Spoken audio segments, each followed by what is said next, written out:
Good morning and अस्सलाम वालेकुम। Rising Pakistan में वो कहते हैं वेलकम। मेरे साथ हैं सवीन फारूक, मेरे साथ है मोहम्मद शुएब। आज हम बात करेंगे उन तमाम बच्चों के बारे में, उन तमाम लोगों के बारे में जो कहते हैं कि वक्त के साथ हमें सुनाई कम देना शुरू कर दे। एक तो वो सुनाई कम दे रहा होता है कि आप सुनना ही नहीं चाह रहे होते, एक है कि मेडिकल रीजंस होती हैं। तो आज उनको डिस्कस करने की कोशिश करेंगे। हमारे साथ आज प्रोग्राम में मौजूद हैं स्पीच लैंग्वेज पैथोलॉजिस्ट हैं, at the same time audiologist भी हैं। पाकिस्तान का पहला ऑडियोलॉजी प्रोग्राम उन्होंने मुतारिफ करवाने में 2005 बहुत अहम किरदार इन्होंने अदा किया था। और बच्चों के लिए जो अर्ली इंटरवेंशन प्रोग्राम है वो भी ये चला रहे हैं। अब कौन से बच्चे हैं जो इस प्रोग्राम में ऐड हो सकते हैं, किस तरीके से हम अपनी क़ुव्वत समात को एज के साथ साथ बेहतर बना सकते हैं या उसको हम सस्टेन रख सकते हैं। या बच्चों की जो इंटरवेंशन है इसमें ये बड़ी इंपॉर्टेंट है कि आजकल पता ही नहीं होता ना समटाइम्स के 1-2 साल का बच्चा जब नहीं बोल रहा होता तो आपको सबसे पहले शायद यही चेक कराना पड़ता है कि क्या वो सुन भी रहा है या नहीं सुन रहा। बहुत सारे कंसर्न्स ज़ाहिर है पेरेंट्स के होते हैं और हम बाज़-औक़ात ये भी होता है इग्नोर वेट भी कर रहे होते हैं ना, कोई बात नहीं क्योंकि फ़लाने ने ये कहा है कि बच्चा तो इतनी उम्र तक नहीं भी बोलता है या सुनता, इट्स फाइन।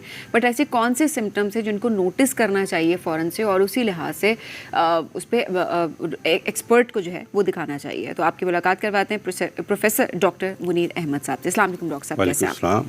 डॉक्टर साहब बहुत शुक्रिया प्रोग्राम में हमें ज्वाइन करने के लिए। सबसे पहले तो इस प्रोग्राम के बारे में बताइएगा जो लॉन्च किया गया है और इस हवाले से कि किस तरीके से बच्चों की समात पे आप लोग काम कर रहे हैं। इनफैक्ट अभी इतनी ज़्यादा टेक्नोलॉजी इम्प्रूव कर गई है, जो डेफ बच्चा पैदा होता है अगर हम अर्ली एज में उस पर काम शुरू कर दिया जाए at the time of birth तो at par of normal children वो डेवलप करता है और उनकी स्पॉन्टेनियस लैंग्वेज डेवलप होती है। अच्छा, स्पॉन्टेनियस को मैं ऐसे कहना चाहूँगा कि अगर कोई बच्चे को ले रहा है स्कूल से, फादर उसका, बेटा आपने ये पेंसिल बॉक्स इसमें रखा है, पापा मैंने तो वहाँ निकाला ही नहीं है, ये इसमें क्यों नहीं है, शायद मामा ने ना रखा हो, चलो मामा से पूछते हैं।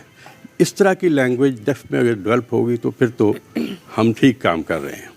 अगर हम सामने बैठ के उसको लिप रीडिंग के ज़रिए, चेहरे के ज़रिए बता रहे हैं भाई ऐसा बोलो, ये करो, या चेहरा बना के उनकी ट्रेनिंग कर रहे हैं तो वो अननेचुरल हो जाता है। तो जो टेक्नोलॉजी है इसका बेनिफिट हमें लेना चाहिए और अब ये टेक्नोलॉजी हर तरह की जो दुनिया में है वो पाकिस्तान में है। इट इज़ एक्सपेंसिव लेकिन इसको सपोर्ट बहुत हो रहा है। बैतुल माल बहुत ज़्यादा ये प्रोग्राम चला रहे हैं, काकली इम्प्लांट हो रहे हैं, it cost more than 25 lakh rupees. और चीफ मिनिस्टर प्रोग्राम बहुत ज़्यादा चल रहा है, ख़ासतौर पे पंजाब का तो इम्प्लांट प्रोग्राम बहुत ही ज़्यादा है और हो रहे हैं, बहुत ही ज़्यादा ऑपरेशन हो रहे हैं, मुख्तलिफ हॉस्पिटल में हो रहे हैं। लेकिन प्रॉब्लम ये है कि हम at par of normal children क्यों डेवलप नहीं कर पा रहे जिसकी इस तरह की लैंग्वेज हो। तो उस पर मैं ज़रा आपसे ये प्रोग्राम जो अर्ली इंटरवेंशन है वो कैसे किया जाए, उसकी प्रीरेक्विजिट्स क्या हैं, वो हम अभी आप बल्कि हम जरूर चाहेंगे कि अर्ली इंटरवेंशन प्रोग्राम जो कि आप चला भी रहे हैं गालिबन 2012 से। जी। सो अर्ली इंटरवेंशन को आप किस तरह से एक्सप्लेन करते हैं? और ये इसलिए हम सवाल रखना था कि हमारे देखने वालों को मालूम हो कि किस एज में सबसे पहले बच्चे को लेकर जाना चाहिए for this program. In fact at birth develop countries में उसी दिन टेस्ट हो जाता है। ठीक है, ऑटोकोस्टिक एमिशन एक मशीन होती है या AABR होता है कि ये बच्चा सुनता है या नहीं सुनता है। और पाकिस्तान में अभी ये इनिशियल स्टेज में है, कुछ हॉस्पिटल शुरू कर रहे हैं लेकिन बहुत ज़्यादा इफेक्टिव नहीं है। तो हमें ये चाहिए कि पैदा होते ही बच्चे असेस हो जाएं और उसके लिए मुझे जो अभी सजेशन मुझे लगा कि बहुत जो बैतुल माल है बहुत से हॉस्पिटल एनरोल करता है, उसमें अपनी बहुत सी चीज़ें बताता है कि ये होना चाहिए, वो होना चाहिए। उसमें अगर ये चीज़ शामिल कर दी जाए कि जो भी बच्चा यहाँ डिलीवर होता है उसको असेस हो जाना चाहिए। सही। तो फिर हम इस डिसेबिलिटी से ही बच जाते हैं। इनकी बिल्कुल ऐसी ही लैंग्वेज जैसे मैं आपसे बात कर रहा हूँ इस तरह डेवलप किया जा सकता है, लेकिन first 6 month are important. Okay doctor साहब, जिस तरह आप बता रहे हैं कि जैसी बर्थ होती है उसी टाइम पर टेस्ट हो जाए और हॉस्पिटल में हो रहे हैं। और अच्छा किस तरीके से होता है? क्योंकि अमूमन हमें अवेयरनेस नहीं है, हम कहते हैं इतना सा बच्चा वो सुनता भी नहीं है, उसे तो पता ही नहीं होता। एक ऑटोकोस्टिक मशीन है, ठीक है, जो 1978 के बाद दुनिया में आई, पहले ऐसा नहीं था। वो कान में रखते हैं, चंद सेकंड में रिस्पांस आ जाता है कि बच्चा सुन रहा है या नहीं सुन रहा है। उसके बाद फिर डायग्नोस्टिक टेस्टिंग पे जाया जाता है जिसमें ABR है और ASSR फ्रीक्वेंसी स्पेसिफिक है। वहाँ हम भी बता सकते कौन सा लफ्ज़ सुन रहा है कौन सा नहीं सुन रहा है। तो उसकी लैंग्वेज किस तरह डेवलप होगी किस तरह हो सकती है, तो फिर उसी में 3 माह में ये प्रोसेस कंप्लीट होना चाहिए। और फिर हेयरिंग एड्स या कॉक्लियर इम्प्लांट अगर ज़रूरत है तो कॉक्लियर इम्प्लांट की, अदरवाइज हेयरिंग एड तो लगना मस्ट है, भले किसी भी टेस्ट में नो रिस्पांस हो, क्योंकि हर टेस्ट की अपनी लिमिटेशंस होती हैं। अनटिल अनलेस कि कॉक्लिया अब्सेंट हो, वो बड़ा रेयर होता है किसी का कॉक्लिया अब्सेंट हो, तो हेयरिंग एड लगाकर उसे सिर्फ सुनना सिखाना है। यहाँ से चीज़ ख़राब होना शुरू हो जाती है। सुनना सिखाने का मतलब है हमारा ऑडिटरी एरिया स्टिमुलेट होना चाहिए इंस्टेड ऑफ विजन। अगर विजन से पहले हम स्टिमुलेट नहीं करते तो बच्चा विजुअल क्लू पे चला जाता है और नॉलेज हेयरिंग से जाता है।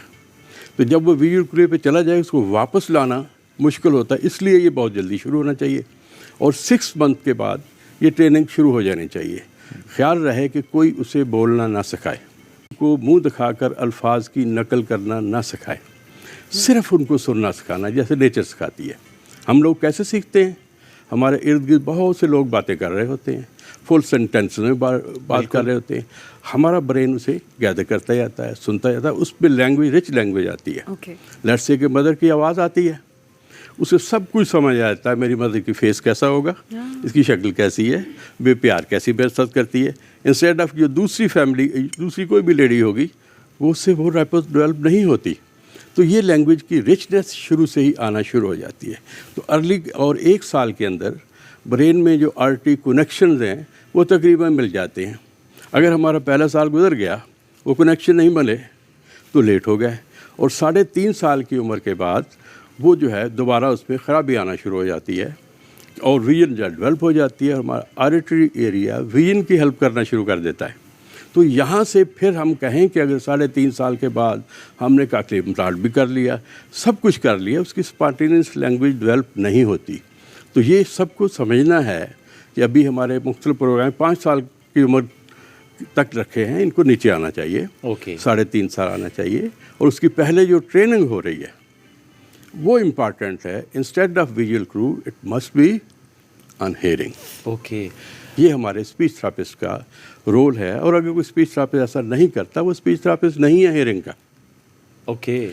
अगर पेरेंट्स को वो बाहर बिठाता है, वो स्पीच थेरेपिस्ट नहीं है हेयरिंग का, क्योंकि 80 to 90% लैंग्वेज तो डेवलप होती है घर में, फुल सेंटेंसेस में सुनने में, उसने वहाँ से लैंग्वेज लेनी है। और जब हम पेरेंट्स को साथ बैठा के सिखा ही नहीं रहे हैं, उसको ट्रेन ही नहीं कर रहे हैं, तो वो ड्रिल होगी, वो किसी फ़ायदा ही नहीं है। तो फ़ायदा उस तरह नहीं होगा कि स्पॉन्टेनियस लैंग्वेज, हाँ यस अल्फाज बोल लेगा, नकल कर लेगा, उससे नाउन आ जाएंगे, बहुत सारे छोटे मोटे जुमले बोलेगा, लेकिन जुमले बामकसद नहीं होंगे, सिचुएशन बेस्ड नहीं होंगे। तो हमारी ट्रेनिंग का ये हिस्सा बहुत इम्पॉर्टेंट है। No visual clue, no lip reading. अच्छा, अगर डॉक्टर साहब पाकिस्तानी कॉन्टेक्स्ट में देखें, ज़ाहिर है यहाँ पे हर हॉस्पिटल में, यानी रूरल में भी, अर्बन में भी, हर जगह पर तो शायद ये मशीन्स, ये सेटअप अवेलेबल नहीं है अभी फ़िलहाल। सो वो समझते हुए बताएं कि फिर बच्चे की पैदाइश के फ़ौरन बाद टेस्ट तो खासा मुश्किल है पाकिस्तान के कॉन्टेक्स्ट में अभी। हाँ, कुछ जो ऑब्जेक्टिव टेस्ट है वो तो मुश्किल है, ठीक, लेकिन सब्जेक्टिवली देखा जा सकता है।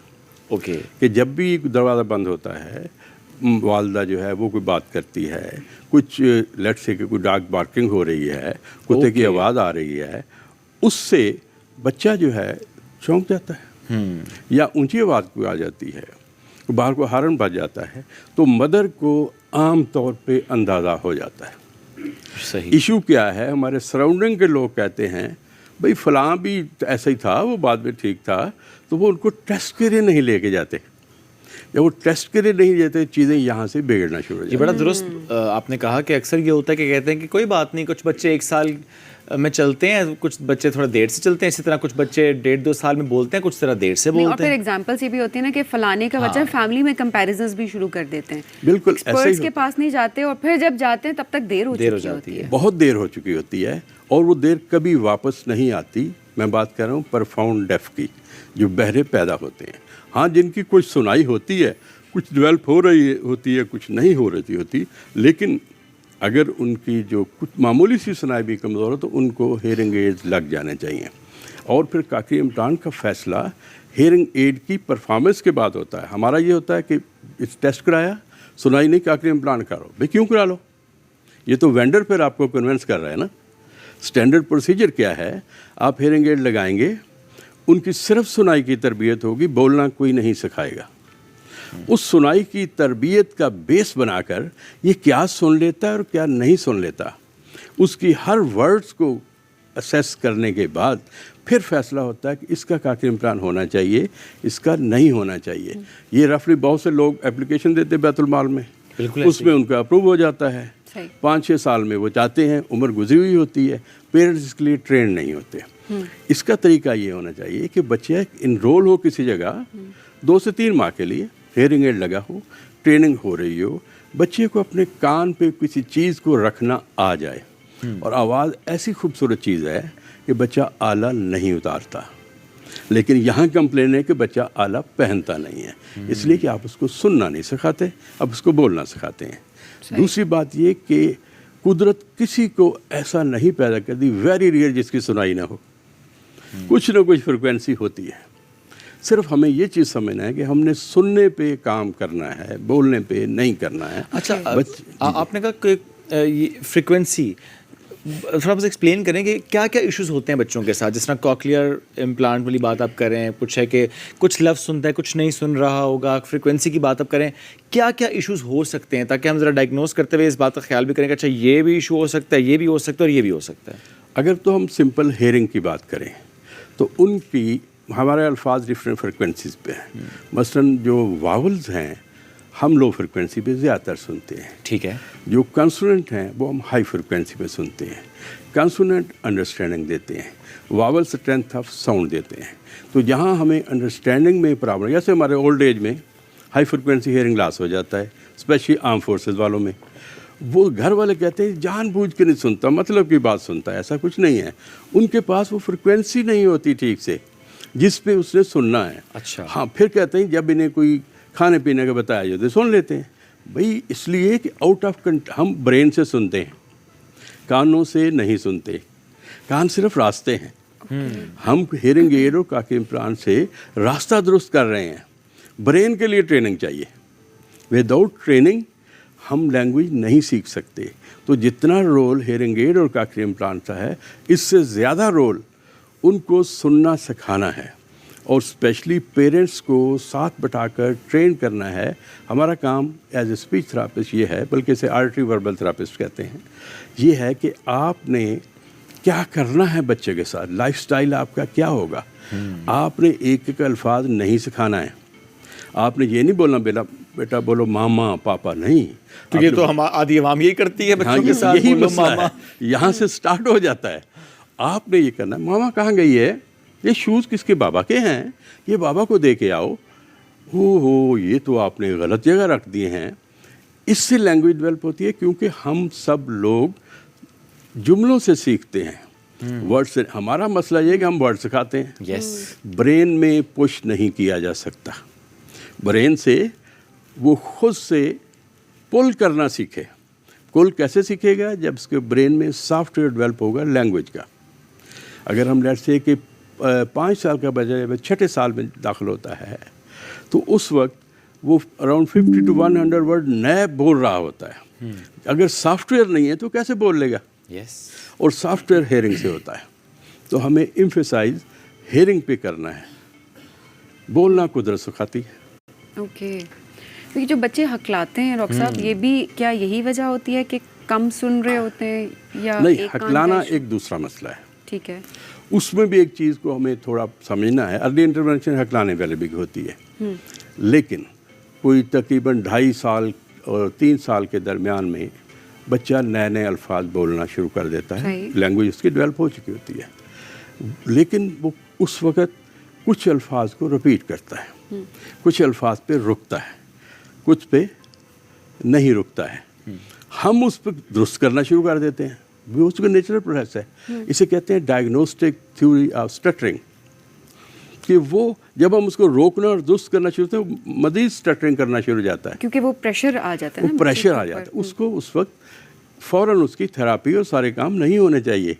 उस पर काम, हाँ कोई अंडरलाइन काज है तो उस पर ज़रूर बात करें, लेकिन हकलाना एक ऐसा है कि जो लाइफ तक जाता है अगर आप उसको मैनेज नहीं करते हैं। ओके तो उसकी मैनेज करने से चीज़ें अच्छी हो जाती हो हैं। जाती है। मतलब इसका ये लिंक नहीं होता इस चीज़ से कि अक्सर डॉक्टर्स कह रहे होते हैं, हमारे सामने भी कुछ केसेस है इसमें हकलाना कहते हैं कि एक कान से कम सुनाई देता है इसलिए वो बच्चा या बच्ची हकलाती है। नहीं, उसका इसके साथ बिल्कुल कोई ताल्लुक कोई नहीं, कनेक्शन नहीं है। कोई कनेक्शन नहीं है। ओके हेयरिंग का इसके साथ नहीं है, क्योंकि ये एक साइकोजेनिक डिसऑर्डर्स है। सही। वो सिचुएशन बेस पे हकलाते हैं। बड़े आदमी देखिए बहुत अच्छी बात कर रहे हैं, रोट मेमोरी उनकी बहुत अच्छी होती है, बहुत अच्छा बोल रहे होते हैं, कुछ याद किया कुरान में पूरा सुन लो, नात पूरी सुन लो, लेकिन जब उन्हें पर्पसफुल सोचना पड़ता है उनके दिल में खौफ पैदा हो जाता है कि मैं शायद नहीं बोल पाऊंगा। ओके। आर्गन सारे ठीक होते हैं, और वो बार बार जब आप उसको बता रहे होते हैं कि नहीं ये ऐसे बोलो, गलत बोल रहे हैं, बच्चा कॉन्शियस हो जाता है, उस प्रेशर शुरू बिल्ड में, होता बाद है। में ज़रूर उनको बताया जाता है, बाद में उसको हकला के बताया भी जाता है, देखो मैं हकला रहा हूँ और अब मैं ठीक हूँ, तो आप भी इसे कंट्रोल कर सकते और हैं। ये किस एज में करना चाहिए? ये तकरीबन जब वो स्कूल में जाना शुरू हो जाता है तो फिर आप उसके साथ ये बात कर सकते हैं कि नॉर्मली हम कहते हैं कि अगर बच्चा हकला रहा है और आपने उसको ये कह भी दिया कि तुम देखो इससे इस तरह बात करो तो शायद वो और कॉन्शियस हो जाएगा शुरू में लेटर ऑन बताना पड़ता है। लेकिन जब 6-7 साल की उम्र में आप उसके साथ ये बात कर उसकी सकते ट्रेनिंग होनी हैं। चाहिए। एक तो अगर स्टैमरिंग यानी वो हकला रहा है, नज़र भी आ रहा है कि अच्छा वो बहुत ज़्यादा हकलाता है, अच्छा कभी कभी बीच में ठीक भी हो जाता है जब आपको लगता है कि अच्छा शायद उसके अपने मतलब की बात है, वो ठीक बात कर रहे हैं, एकदम से समटाइम्स वो हो जाता है, कभी ज़्यादा कभी कम। इसी तरह कुछ बच्चे होते हैं वो रूटीन में ठीक बात करते हैं लेकिन कभी कभी वो बहुत आ इस तरह हकलाना इसी को कहते हैं। नहीं मतलब एक तो होता है ना सिर्फ वो लफ्ज़ फंस जाता है, एक होता है उसका जुमला तो ठीक है लेकिन सिर्फ वो ना हर लफ्ज़ से पहले मैंने ये किया था अब ये भी करना है, हकला लफ्ज़ नहीं तोड़ रहा। हाँ, लफ्ज़ नहीं तोड़ रहा, अच्छा, लेकिन हकलाना ही है ये भी। वो नहीं, हकलाना तो नहीं है। हाँ। वो ब्रेन से प्रोसेस कर रहा है कि मैंने नेक्स्ट क्या बोलना है। अब यस ये कहा जाता है कि उसका ब्रेन प्रोसेसिंग का कोई इशू होता प्रोसेस है। थोड़ा किसी में प्रॉब्लम होते हैं, ओके। वो बात करते हुए थोड़ा दरमियान में ले आते हैं, ठीक है। लेकिन हेयरिंग का इसके सही, हेयरिंग के लिए तो अभी हेयरिंग एड्स कॉक्लियर इम्प्लांट सब अवेलेबल है। ओके सही। तो ये चलें, ये एक अच्छी बात है कि अब टेक्नोलॉजी की वजह से हम देख रहे हैं कि आपने जिस तरह आपने बड़ी होप दी है, बहुत सारे पेरेंट्स को इस वक्त बहुत आपने होप दी है, स्पेशली अवेयरनेस के लिहाज से अब हम बहुत ज़्यादा बात कर रहे हैं कि देखें मत देखें कि फ़लाने का बच्चा इतनी एज में ये कर रहा है तो मेरा बच्चा नहीं कर रहा और दूसरे आपको आके मशवरा। हमारे यहाँ सबसे बड़ा मसला यही होता है कि फैमिली में कंपैरिजन शुरू हो जाते हैं, फिर पड़ोसियों से कंपैरिजन शुरू हो जाते हैं, फिर पड़ोसियों के पड़ोसियों से कंपैरिजन शुरू, उनके रिश्तेदारों से कंपैरिजन शुरू हो जाते हैं। हम अपनी सिचुएशन को नहीं देख रहे होते हैं।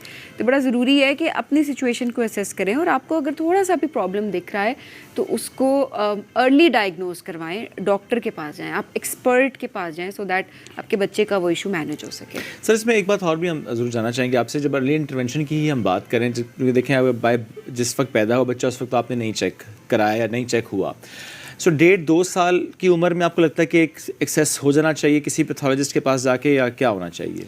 देखिए 1 साल में तो बहुत कुछ वाजे हो चुका होता है, पेरेंट्स को भी, सबको भी। डिनाई करें तो उनकी अपनी बात है, परफॉर्म का तो डेफिनेट पता चल जाता है। अच्छा। हाँ, स्फीयर है या मॉडरेटली स्फीयर है तो जो उनके अल्फाज होते हैं वो उसमें खूबसूरती नहीं रहती, उसकी अदायगी में मुश्किल, क्योंकि जो फ्रिक्वेंसी नहीं सुनते वो मिस होगा या ओमिट होगा। तो 1 साल में भी अगर हो जाए तो कोई हर्ज नहीं है, थोड़े से फ़र्क के साथ सब चीज़ें हो सकती हैं। तो जब भी आपको पता चले कि कोई इशू है तो टेस्ट होना है। अब स्पीच के प्रॉब्लम सिर्फ हेयरिंग की वजह से नहीं होते, ऑटिस्टिक बच्चों के भी होते हैं, बिल्कुल ऐसे ही है, ADHD के भी होते हैं। तो जो बच्चे फोकस लर्निंग नहीं कर सकते उनकी भी स्पीच डिस्टर्ब हो जाती है। तो हेयरिंग एक है, दूसरी, लेकिन हर उस बच्चे का हेयरिंग टेस्ट होना चाहिए जिसमें कोई भी प्रॉब्लम स्पीच में आ रहा है, वो चाहे फिर ऑटिज्म है चाहे ADHD, तब भी टेस्ट होना चाहिए और टेस्ट होते भी हैं। होते हैं और छोटी एज में होना चाहिए, क्योंकि ये टेस्ट होते हैं सुलाक एनेस्थीसिया तो दिया नहीं जाता, मेडिसिन दी जाती है, मेडिसिन की ड्यूरेशन होती है, पेरेंट्स को रात को बताना होता है कि आपने इतनी देर जगाए रखना है, नींद डिस्टर्ब करनी है, सुबह उनको मेडिसिन पिलाने के बाद अगर उन्हें ठीक से प्रिपेयर नहीं, वो बच्चा बड़ा हो गया, वो टेस्ट मुमकिन नहीं हो जाता, वो बार बार जागता है, बहुत से चक्कर लगते हैं। तो इसलिए एक टेस्ट छोटी उम्र में कि कोई भी इश्यूज़ आ रहा है स्पीच और लैंग्वेज की रिलेटेड, तो उस तो बजाय इसकी कि ताख़ीर हो जाए और फिर उसमें ज़ाहिर है इंटरवेंशन खासी मुश्किल हो जाती हैं। सो अर्ली इंटरवेंशन अगर हो जाएगी तो एक बेहतर गाइडलाइन मिल जाती है कि अब आपने कैसे इस बच्चे के साथ आगे बढ़ना है, कैसे आपने इसको मैनेज करना है, किस एड की ज़रूरत है इसको। It's very very important. Doctor साहब, thank you very much for joining us today. Early intervention की बात हम कर रहे थे और ये बड़ा ज़रूरी है कि बच्चों पे बड़ा फोकस करके इग्नोर ना करें, डिनाइल फेज़ में ना रहें। ये हमारा मसला है कि हम डिनाइल में चले जाते हैं, नहीं नहीं सब ठीक है, सब ठीक है, सब ठीक हो जाएगा, बड़ा बड़ा होगा, ठीक हो जाएगा, सब टोट के ये वो। Please don't do that. ज़रा सा भी इशू आपको लगे कि है तो प्लीज़ डायग्नोस करवा लें। अच्छा होगा, कुछ नहीं होगा तो आपको भी तसल्ली हो जाएगी, रिलैक्स रहेंगे आप। खुदा ना खास्ता अगर इशू होगा तो अगर अर्ली इंटरवेंशन होगी तो दुरुस्त तौर पर आप आगे बढ़ सकेंगे। एक ब्रेक की तरफ बढ़ते नाज़रीन, ब्रेक से वापस आएंगे, रहिए।